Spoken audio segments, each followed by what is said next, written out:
It's Freddie, it's Baker, it's Tony, it's Michael, it's the Rizzo Show, and it starts now, baby. The Hard Rock Roxino Northfield Park presents The Rizzo Show. And now your host, Tony Rizzo, with co-host Mike Polk Jr. Hey-o! Michael, this is it. We're going to the Super Bowl. Get ready. Hi, everybody. Welcome. Good evening. Thanks for being with us. Tony Rizzo, Mike Polk Jr. with you. This is The Rizzo Show. And, Michael, it took a while, but the Browns finally announced Freddie Kitchens as their new head coach. Are you pleased with that? I don't know. I think I speak for a lot of people. A lot of people are really excited about it. I'm on board, and I have no choice, and I'm not upset with it, and I don't know what the better choice would have been, and I'm willing to give Dorsey the benefit of the doubt, like I said I would through the beginning. He's done nothing to prove me wrong. I will tell Freddie Kitchens what I told, Bill Belichick and Butch Davis and Romeo Crennel. Coach, I'm with you winter time. Yep. I'm with you winter time, baby. Just win, Freddie. Freddie becomes the 17th full-time head coach. Michael, my national guys that I talked to are very surprised. They thought the Browns job was the most coveted job out there. I don't know the names. I don't know if they thought Nick Saban was coming here or whatever. But Freddie's not a name, but that doesn't mean he can't be the right guy for the job. He took a very unique path to get here. I mean, it took a weird confluence of circumstances to get this guy this job. It is weird going into the next year with a head coach who doesn't even have a full year at a head coordinator position, really. And so, we'll see. But Dorsey saw something in him that he liked, obviously liked the relationship with Baker, and now this is where we're at. Browns found something in a bottle with Freddie Kitchens at Baker, and they were deathly afraid to lose it. That's right. And I think they figured Freddie's a guy who they saw as a head coach in the future. Why not just hire him now? They'll surround him with some veteran people, some guys that are cool. Freddie sent out a message, Michael, to Browns fans Saturday afternoon. Dog Pound, this is Freddie Kitchens. Come on, man, get your ready to roll. Dog Pound, you remember when I said I've never been offered a head coaching job? That's changed. I'm your new head coach, Freddie Kitchens. Let's roll.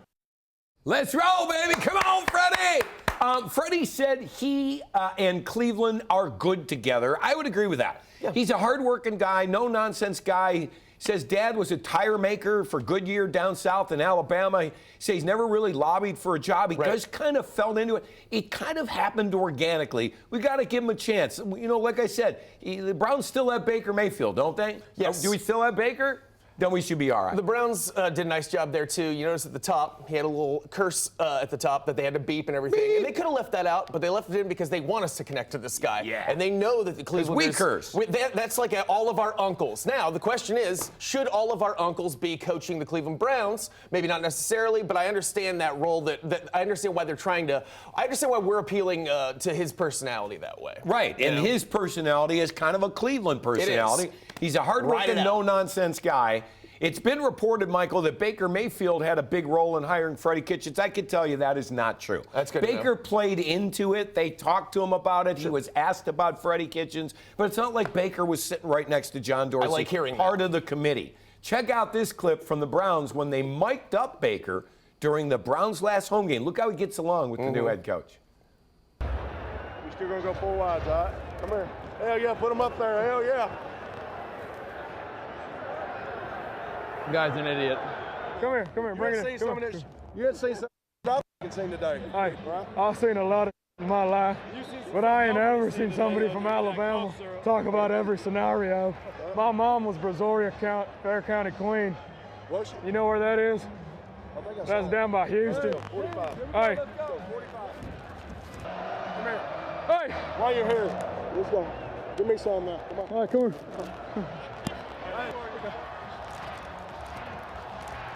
Look at that, right? Listen, Michael, Baker didn't have to sit in on the meetings with Freddie Kitchens. All the Browns had to watch was what happened last year for 8 games when Kitchens was the offensive coordinator. That's all they need to know. Baker certainly approves of Freddie Kitchens. Question for you, though, and again, I'm not trying to sound like a wet blanket here, okay? But you are. I do. I know. I recognize that. Would you saw that playful thing on the sideline there between the two of them, and play.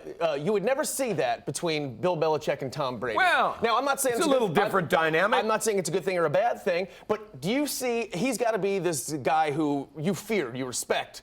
Do you see that being an issue if they're kind of broing around and palling around like that? From what I understand, during a game, it's different. By the way, on the sidelines, it's different. Freddie's trying to keep Baker loose and vice versa. But to a man in the Browns locker room, everybody respects Freddie Kitchens. Good. Everybody. Because they know his story. They know how hard he worked to get where he is. He's not a fake, phony guy like another coach we had here for a while. And boy, did we see that, Michael, on Hard Knocks. If we, you know what I'd recommend to everybody? I'd recommend going back and watching Hard Knocks again and just see all the ironies. It's like watching Pulp Fiction a second time. Right, You're like, right. Oh, my God, that was it. That's what he's going. That's what he's going. And it's exactly what happened. Yeah. But it was such a great, like all Browns fans knew who everybody was. Yeah. Like even my wife said, "Oh my God, they're not bringing back the big offensive line coach guy." I love that character. They killed him off. Right. By the way, Ian Rappaport is reporting the Browns are working on a deal to hire former Cardinals head coach Steve Wilks to be our new defensive coordinator. He had great defenses when he was with the Panthers. That's why he got hired in Arizona. By the way, he played a rookie quarterback with 4 hurt offensive linemen, and he got fired after 1 year. I'm not going to tell the Cardinals how to run their business, and maybe there were other things going on, but I don't know, man. That guy kind of got a raw deal, Michael. We're also not hiring him as a head coach. We're hiring him for what he has succeeded at. So, and I'm excited about it, and I like that he has experience, like you said. I think especially Freddie Kitchens' first-year head coach, I think surrounding him with people with experience like that is enormous, and I'm glad to see that that's taken care of on the defensive end. Did Greg Williams get a raw deal? Come get some. Yeah, well, he's got a job. You know, I mean, he got hired. Go ahead. For him. Yeah. And he landed at the Jets, which is, we'll see what happens to him over there. We don't begrudge him anything. He's coordinator, though, for the Jets. Yes. Were you surprised he didn't stay here as D coordinator? No, that would have been awkward, especially being essentially surpassed by, somebody who really was lower ranking than you at the beginning of last year. Right. That never would have worked out. I'm not saying that he's got, I don't know if you know this, but Greg has a bit of a prickly personality sometimes.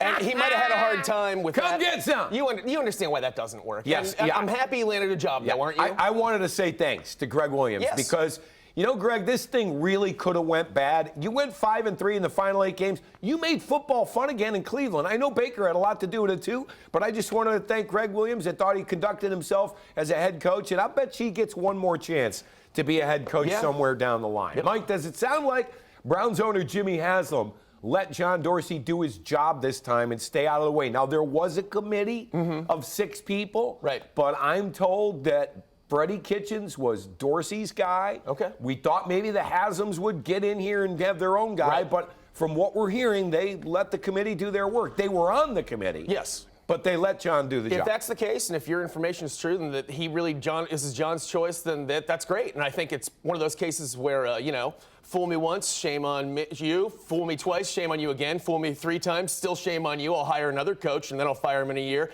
And then hopefully he said, okay, I'm going to do it this way. It hasn't been working out. Let Dorsey pick. He picked, and here we are. And I hope that that's the choice. Yeah, I know this, Freddie. All you got to do in this town is one thing. Yeah. Win. Just got to win. That's it. And, I love Freddie Kitchens, and I know everybody loves to judge. Everybody's like, what do you think of the hire? I don't know. Folks, we don't know. Nobody does. What Anyone Freddie who says they do. Yeah, we don't know what Freddie Kitchens is. I know this. I'm rooting for him. But just like every other coach that's ever been in Cleveland, he's got to win. And, Michael, I could argue. You and I joke about this.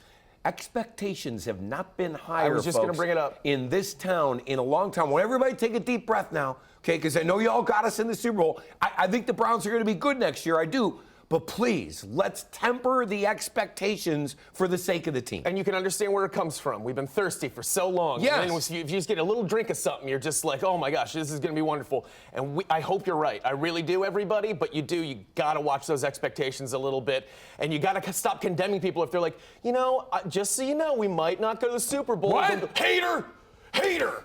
Why you gotta be a hater? Just settle down. You know what, though? It's hard to tell everybody to settle down. I know. It's been so long. Let them have it. Like, we have waited to be excited about football in this town for, I don't know how long, folks, 20 years? Yeah. Finally, everybody's excited. By the way, Browns press conference tomorrow at noon. From football to baseball, Indians got a lump of coal.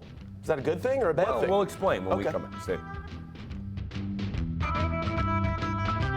Watch this. I've told you, I'm talking when the microphones are open. They keep telling us, quiet, 10, 5 seconds. What do you think this is, a talk show? Mandy, I know it's your birthday, but don't scream at us. It's Mandy's birthday, everybody. 40 years old. You don't say the age. Oh, I'm sorry.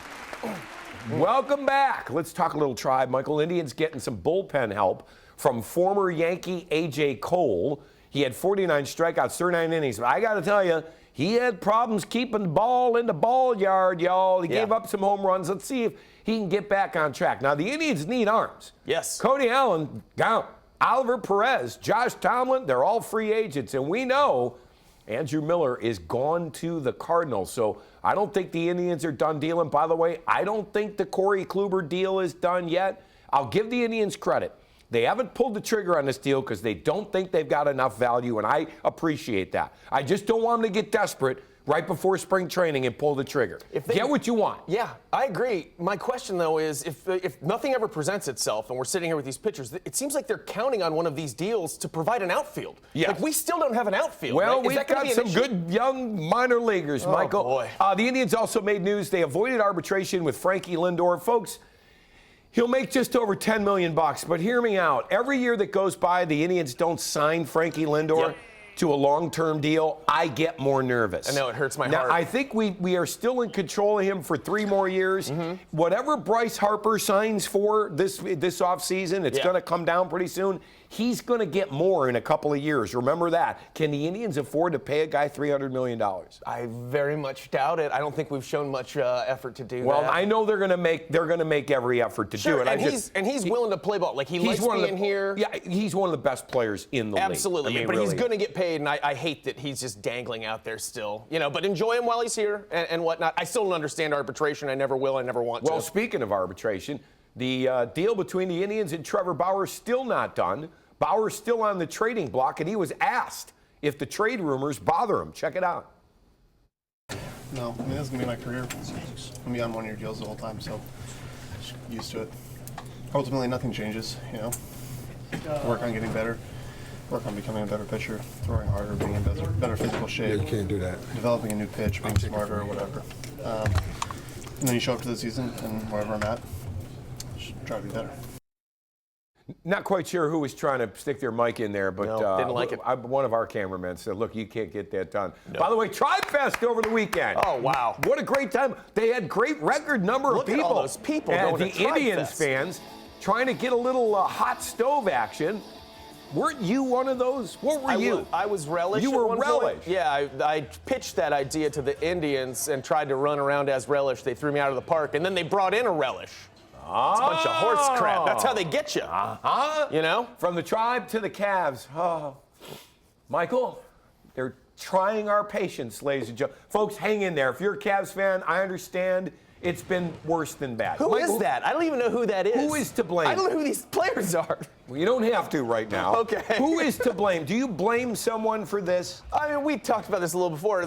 Obviously, the main person to blame is LeBron. And I'm not mad at LeBron for that, but that's why we're terrible. Michael, is LeBron? He really is. He makes this much of a difference. No, Think he about does. It. Anybody who ever makes the argument for Michael Jordan being the best player of all time, never forget that he left basketball when he was 30 years old. And that season, the next season, the Bulls went into the second round of the playoffs, led behind Scottie Pippen. The 2 times that LeBron has left our team, we have been the worst team in the league. I think it's worse. I think it's worse this time.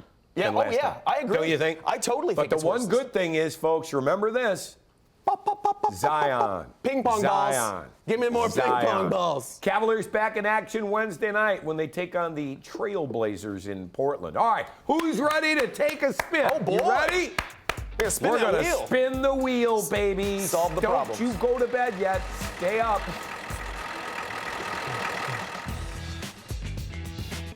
One. All right, now it's just annoying. Yeah. Now we're just talking whenever we want. Sorry, guys. Welcome back. Michael, are you ready to spin the wheel? Always. Tonight, let's spin the wheel. Here it comes. These are topics that come up. We have no idea what they... Ooh, Rooney Rule. Touchy. Rooney Rule. We might go 0 for 8 with the Rooney Rule. Yeah. I understand why the Rooney Rule was put in, but to me, it seems like obligatory anymore. Like, We interviewed Jim Caldwell, who's had 2 NFL jobs, is older than me. Right. The only reason he interviewed him because he's a minority. Is that what the Rooney Rule was all about? I don't know how to fix it. I wish I did. It might be slightly. I think it was important at the time. It might still be serving. I'd have to see the numbers and see how many more black coaches we've had because of this. But I think it was one of those like transitional things, like don't ask, don't tell in the military. Yeah. Where you knew that we had to get towards this, and But- this was the thing that mandated it to try and encourage it. All right. And I just don't know if it's made a big difference. Next up, here we go. Next up, spin that wheel. Could be anything. Who Could knows? be food. Oh, Antonio Brown. Well, I know one thing, boy. He'd look great in Cleveland. No, the Steelers are not going to be doing business with the Browns. No. He'll turn 31, though, this summer, Michael. He's had a hell of a career. Is he worth the hassle right now? There's always that one drop-off year for those receivers, too. And that's usually when we pick them up and overpay them for like 1 year and then something happens. But somebody, that guy's a freak, obviously, and he's not going to have any trouble finding a home if the Steelers can't figure stuff out. Boy, I'd love to see him here, but like you said, he's not. I just love to see him out of Pittsburgh, tell you the truth. You're right. That's That'd be a the best. division opponent, and that helps us. All right, let's go. Spin it, baby. Spin that bad boy. Oh, Enos Cantor. Michael, saw this. Well, he missed practice after he ate 7 burgers in what he called a cheat day. Yeah. Folks, 3 of the hamburgers were triples with an egg.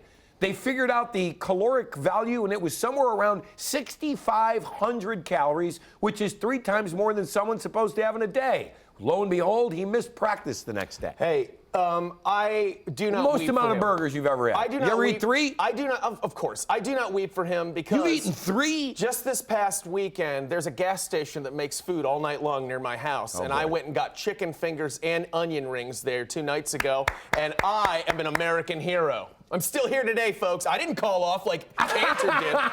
I'm here. Mike's not here. He had a case of the chicken fingers. All right, one more time. Here we go. One more time. Let's do it. One more spin. Is it one more case Here it or comes. 2? Oh, wait.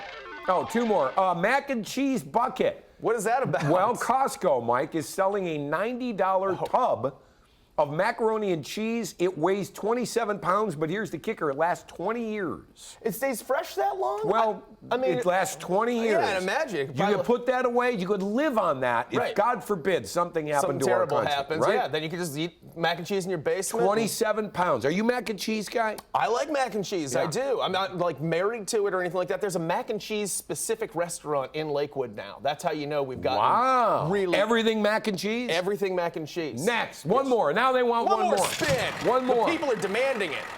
Here. Oh, your new Buckeye quarterback, Justin Fields, transferred from Georgia. Michael, he was the #1 overall prospect in the country 2 years ago. Went to Georgia, can't play because they have a good quarterback, Jake Right. Fromm. He's going to coach, or he's going to quarterback the Buckeyes. Should I be excited about this Yeah, you guy? should. He's really good. All right. He's really good. Boy, the Buckeyes falling into it. Although I want to see what they're like without Urban Meyer. Yeah.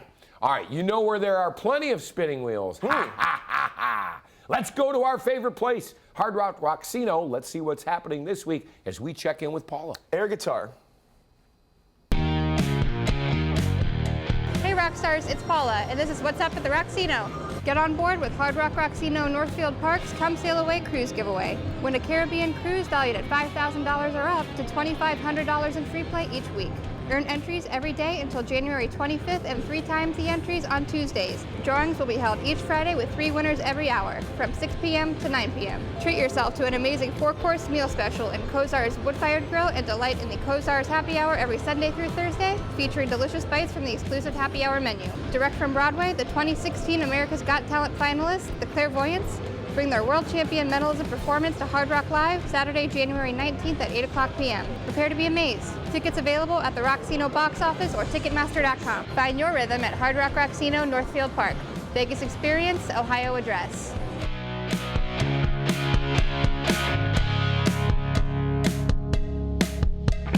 Hey now. Welcome back, everyone. Don't forget, stay tuned. Fox Game Day live, followed by our good friends Big Chuck and Little John are coming up next. All right, Freddie Kitchens to be formally introduced tomorrow at noon. Will he be wearing the dog pound sweatshirt, or will they dress him up with a suit and a tie? I don't think they'll try to do that, would you? You can't take the I think Freddie they're- off the Freddie. I think they're going to put him in a suit and tie. I like that dog pound sweatshirt though, because it looks like one of those ones you got from Marks. That's not really licensed by the team. We'll do. By the way, can't find that sweatshirt. It looks Folks, like the logo's off center. I have kids that I work with want the orange dog pound Freddie shirt. Guess what? Can't find it. They don't sell it. No. What did they make it special for No, you? it's because it's from 1991 or something. I think. Like it looks. You think so, it's gas station it's logoed? It's a gas station sweatshirt. That's why. Go to Circle K. Oh, that Freddie. He relates with Cleveland He so does. well. I'll take that sweatshirt. Any plugs? Bunch of Slim Jims. Tuesday show, Pickwick and Frolic. Come down and see us. It's only $5 and it's a variety show. Nice. That's it's a good fun every bargain. Tuesday. Good to be alive. Good night, everybody. Good night, folks.